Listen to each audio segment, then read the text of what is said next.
ऐसी situation planets जो ऐसी सिचुएशन में प्लेस्ड हो, जो या तो आपको बहुत अच्छा रिजल्ट देने के लिए तैयार हो या तो बहुत बुरा रिजल्ट देने के लिए तैयार हो। मतलब इन सिचुएशन में या तो आपको बहुत अच्छा रिजल्ट मिलेगा या तो आपको बहुत बुरा रिजल्ट मिलेगा। इसी को हम लोग नाम दे देते हैं कि ये योग है।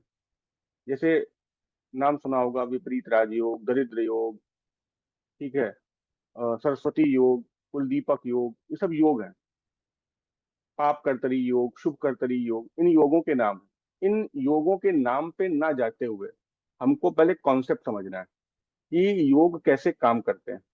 कुछ पर्टिकुलर योग है, इनको बहुत डिटेल में समझा देंगे।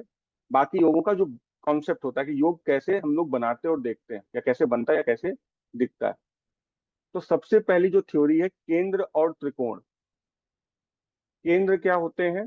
केंद्र हमेशा याद रखिएगा, पहला, चौथा, सातवां और 10वां। किसी भी चार्ट में पहला, चौथा, सातवां और 10वां, इनको हम लोग क्या बोलते हैं? केंद्र बोलते हैं। ये आपकी जिंदगी के पिलर्स हैं। ये अगर मजबूत हैं तो आपकी लाइफ में चीजें आसान रहेंगी। यहाँ बेनिफिट्स बैठेंगे तो अपनी तरफ से रिजल्ट देंगे, मैलेफिक्स बैठेंगे तो आपको थोड़ा सा संघर्ष करवाएंगे, तब रिजल्ट देंगे। खाली है तो फिर ये देखना पड़ता है कि इनका मालिक कहाँ कहाँ गया है, किसके साथ बैठा है। ठीक है, इसको हम लोग बोलते हैं केंद्र।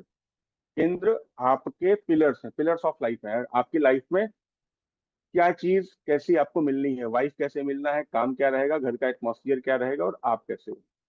एक क्या है? लगन। चौथा क्या है? फोर्थ हाउस क्या है कि आपका होम एनवायरनमेंट। सातवां क्या है? आपका लाइफ पार्टनर। ठीक है। और टेंथ क्या है? आपका कर्म, या कर्म कह लीजिए, या बहुत लेमैन लैंग्वेज में कि आपका प्रोफेशन। बट बेसिकली उसको आप कर्म मान के चलिए कि वो आपका कर्म है। त्रिकोण क्या होता है? एक, एक, 5 और 9, इसको हम लोग क्या बोलते हैं? त्रिकोण। कि एक, 5 और 9। तो इस पूरे केंद्र और त्रिकोण से एक चीज बिल्कुल क्लियर है, सबसे ज्यादा इंपॉर्टेंस दोनों में कॉमन क्या मिल रहा है आपको? पहला घर। दोनों में जो कॉमन है वो क्या है? आपका पहला घर। इसी को हम लोग क्या बोल देते हैं? लग्न। कि अगर किसी व्यक्ति का लगन या लगन में ताकत नहीं है तो ऐसे व्यक्ति को लाइफ में बहुत प्रॉब्लम फेस करनी पड़ती है। तो लग्न का मजबूत होना सबसे ज्यादा जरूरी है। कोई भी योग दो तरह से बनता है, या तो लग्न से बनेगा या तो चंद्रमा से बनेगा। मतलब चंद्रमा के रेफरेंस में भी आप उस योग को देखिए और उसके लगन के रेफरेंस में भी आप उस योग को देख लीजिए। क्यों देख लीजिए? क्योंकि लगन उसकी फिजिकल बॉडी है और चंद्रमा उसका मन है। तो जो व्यक्ति मन से बहुत मजबूत है वो चीजों को हो सकता है कि टैकल करके निकल ले जाएगा। और फिजिकल बॉडी बहुत मजबूत है तो फिर वो संघर्ष करने के लिए तैयार है। दोनों चीजें हैं। लगन से बन रहा है तो भी अच्छी बात है, चंद्र कुंडली से बन रहा है या चंद्रमा से वो योग बन रहा है तो भी बहुत अच्छी बात है। लेकिन अगर वो राजयोग है और उस राजयोग के फलित होने की एक कंडीशन है, जब भी उस राजयोग की दशा आएगी वो योग तभी फलित होगा। अब इस पे आ रहे हैं, ठीक है, कि दशा आएगी, दशा कैसे आएगी। केंद्र और त्रिकोण समझ में आ गया। पांचवा क्या है आपका? पांचवा क्या होता है? पढ़ चुके हो ये? Fifth house. ये क्या है आपका? पूर्व जन्म का पुण्य। ठीक है। और नाइन्थ हाउस क्या है? आपका भाग्य। क्लियर यहां तक? केंद्र क्लियर हो गया और त्रिकोण क्लियर हो गया। प्लीज से यस और no. Yes sir. Yes sir. ठीक है।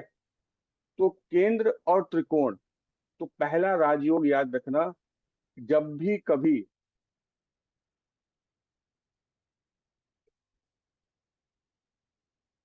केंद्र और त्रिकोण में संबंध बन जाए। केंद्र और त्रिकोण में संबंध, ये संबंध ज्यादातर ये हो कि यहाँ का मालिक उसके साथ कनेक्ट हो जाए।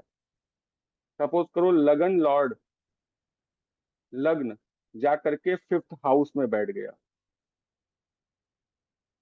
लगन का मालिक कहाँ बैठ गया?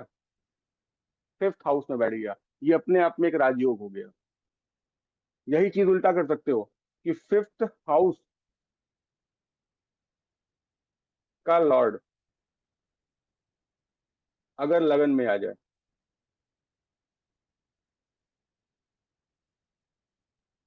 तो ये दोनों क्या बन गया? केंद्र और त्रिकोण का संबंध बन गया ना। क्लियर है?